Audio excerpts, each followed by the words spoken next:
আজকে যে জিনিসগুলো নিয়ে আমরা ডিসকাস করব সেটা হচ্ছে common myths about kidney disease. কতগুলো সম্যক ভুল ধারণা আছে কিডনি ডিজিজ সম্বন্ধে।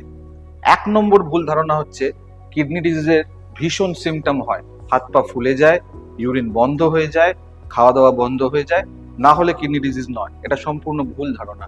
কিডনি ডিজিজ মোস্টলি সাইলেন্ট, কোনো সিমটম হয় না।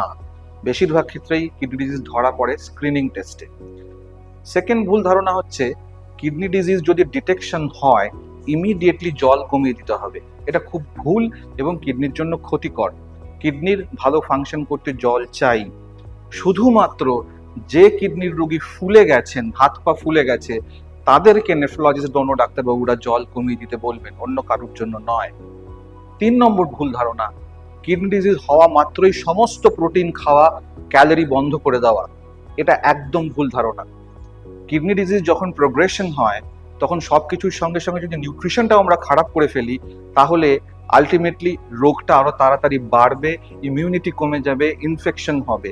সুতরাং নিউট্রিশন পর্যাপ্ত পরিমাণে, কতটুকু প্রোটিন রেস্ট্রিকশন করতে হবে সেটুকু ডাক্তারবাবু বলে দেবেন, সেটা আপনারা নিজের থেকে ডিসাইড করবেন না। 4 নম্বর ভুল ধারণা, পিঠে ব্যথা মানে কিডনি ডিজিজ। বেশিরভাগ ক্ষেত্রেই কিডনি ডিজিজে কোনো ব্যথা হয় না। কোনো কোনো কিডনির রোগ, মেনলি কিডনি স্টোন, তাও যখন কিডনি স্টোন কিডনি থেকে নামার সময় নিচে আটকে যায় শুধুমাত্র সে সময় পিঠে ব্যথা হয়, আদারওয়াইজ পিঠে ব্যথা হলে কিডনি ডিজিজ হয় না। 5 নম্বর ভুল ধারণা, কিডনি ডিজিজ হলে জীবন শেষ আর সারবে না। একদমই ভুল ধারণা।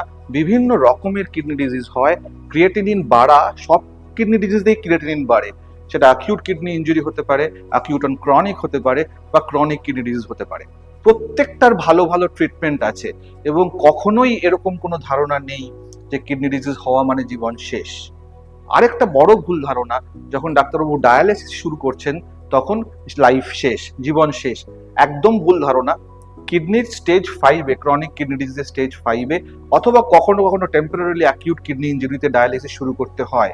যদি ক্রনিক কিডনি ডিজিজে কাউকে ডায়ালিসিস শুরু করা হয় তার মানে তার জীবনশৈলী, তার লাইফস্টাইল আগামী কয়েক মাসের মধ্যে আগের থেকে অনেক ইমপ্রুভ হতে চলেছে।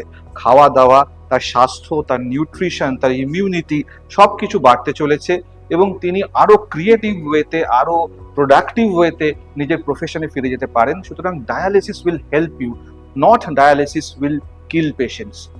শেষ ভুল ধারণাটা, কিডনি ট্রান্সপ্লান্টেশন সাকসেসফুল হয় না। কিডনি ট্রান্সপ্লান্টেশন বেশিরভাগ ক্ষেত্রেই খুবই সাকসেসফুল এবং কিডনি ট্রান্সপ্লান্টেশনের সাহায্যে একজন কিডনি খারাপ মানুষ দীর্ঘদিন উইদাউট ডায়ালিসিস সুস্থ থাকতে পারেন, তার পড়াশোনা, তার কার্যক্ষেত্রে সাফল্য নিয়ে, সমস্ত ফ্যামিলিকে সঙ্গে নিয়ে। নমস্কার।